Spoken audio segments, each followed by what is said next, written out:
kwa sababu siasa hapa leo zimezungumziwa. Pale jana baba alipokatazwa kuingia kule Shakahola, mimi nilikuwa niko pale.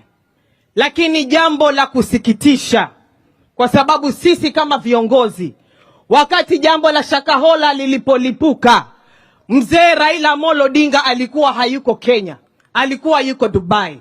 Amefika hapa, sisi kama viongozi wa Kilifi County tumezungumza na baba, akaacha ratiba zake zote, akasema wacha nifike Kilifi niende nikaangalie kule Shakahola kunaendelea nini. Baba akasema wacha pia aweze kufika hapa, aweze kuja kuzika na sisi. Ni mbaya kweli baba? Ni mbaya baba? Cha kusikitisha, pale tulipofika pale Shakahola, mapolisi walitumiwa vibaya na bosses wao kule juu. Hatukumaliza hata dakika 10. Tulipofika pale, lori 2 za mapolisi zikaja zikakita kambi pale. Ili kuweka kambi, sisi viongozi wa Kilifi County tusiingie pale katika lile Shakahola, pale katika lile shamba. Ili kukita kambi, Raila Amolo Odinga asiweze kuingia pale.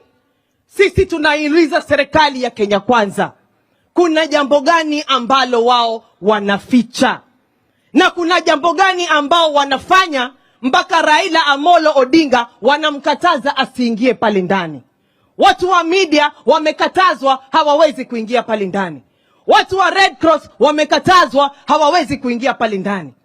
Najua serikali imepata aibu kwa sababu wamezembea katika kazi yao, na ndio maana wanakataza watu wasiingie kule.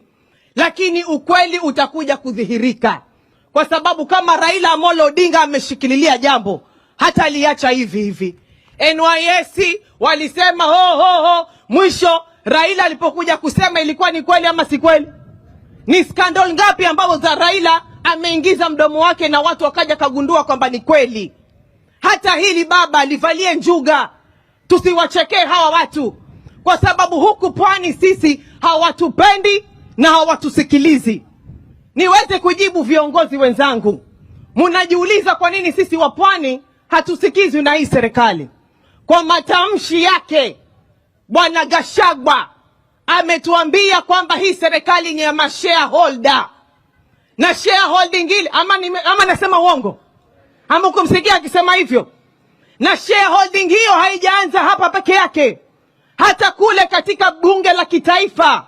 Zile kazi zote mzuri zimekwenda katika kabila la rais peke yake. Zile kazi zote zilobaki zimekwenda katika kabila la Gachagua peke yake. Sisi makabila yaliyobaki tunapatiwa 10% peke yake ya zile kazi ambazo ziko. Ni sawa kweli hivyo? Na ndio maana, kwa sababu wao wanasema sisi wa pwani si shareholder, ndio maana leo hii baada ya wiki 2 Ruto hajafika hapa, baada ya wiki 2 Gachagua hajafika hapa. Lakini hili jambo lingekuwa limetokelezea kule Central Kenya, niko na imani kwamba wote wangekuwa wamemiminika huko. Hili jambo lingekuwa limetokezea bonde la Ufa, niko na imani kwamba wote wangeweza kufika huko. Lakini hili jambo limetokelezea hapa pwani, Kilifi County. Ni nani ambaye anatujali sisi? Ni nani ambaye anatusikiza sisi? Na sisi wanasema hatuko katika shares. Baba, nataka nikwambie, kama mbaya wacha iwe mbaya, kwa sababu hatuwezi sisi kila masaa kudharauliwa. Na watu wetu hapa wanalipa ushuru, wako na haki ya kuweza kupata maendeleo kupitia serikali kubwa. Kama wanajiringa hawataki kutusikiza, tugawanye Kenya. Baba, uweze kututawala sisi, kila mtu ashike pande lake. Ama sivyo hivyo? Ama mutaki hivyo nyinyi?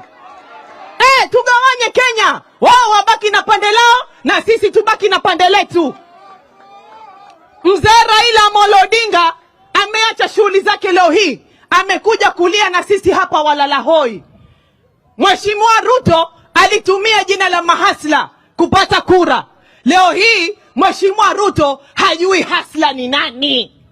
Na kama angekuwa anajua hasla ni nani, bei ya unga angeshukisha chini. Na kama Ruto anajua hasla ni nani, bei ya mafuta angeshukisha chini. Na kama Ruto anajua hasla ni nani, shule zetu, watoto wetu wangekuwa wanasoma vizuri dakika hii. Aliye juu mgoje chini. Hautabaki milele huko Ruto. Mahasla wamekasirika na mahasla wana hasira na wewe.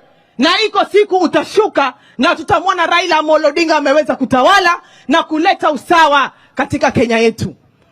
Hivi juzi mumemsikia Ruto alivyosema kuhusu huyu mfumo mpya wa watoto wenye ambao wanasoma chuo kikuu. Wameeleza yale maneno yao, kisha mwisho anasema watakuwa wanaangalia wale watoto masikini zaidi.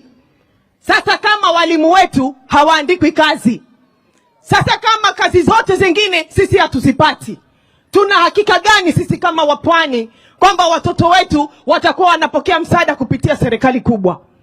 Kama vile huku kote wanavyotudhulumu, hata kule pia katika masomo, niko na uhakika kwamba watakao kusoma ni watu ambao wanatoka katika kabila mbili peke yake. Enough is enough. Baba, sisi tunaendelea na yale mazungumzo kwa sababu umenipatia fursa hiyo katika lile jopo la mazungumzo bipartisan talks. Lakini baba, pia hivyo tusiwaachilie hawa jamaa. Tunawaangalia pia vile vile. Wakileta madharau tunawatwanga na maandamano. Si ni hivyo? Kwa sababu baba akienda katika maandamano haendi kujiwakilisha yeye peke yake. Baba anajua yule hasla wa chini kile kitu ambacho anachokihitaji. Wacha mimi niweze kukamilia hapo. Niseme pole zaidi na wale ambao wako katika serikali kama ni Makenzi.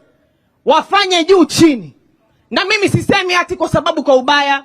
Waislamu, ukiona mtu amefanya jambo la kigaidi kama lile, hamalizi hata masaa, utaona ameuliwa, familia yake imeshikwa, imegadhabaishwa. Makenzi anapelekwa kotini kufanya kazi gani? Anapelekwa kotini kufanya kazi gani? Kwani koti zetu sisi hatuzijui? Hamuzijui nyinyi? Sasa nataka niwaonye serikali. Wa mwanzo mulizembea, saa hizi musizembee. Kwa sababu Makenzi mukimwachilia, wacha nimalizikie hapo. Amina. Haya.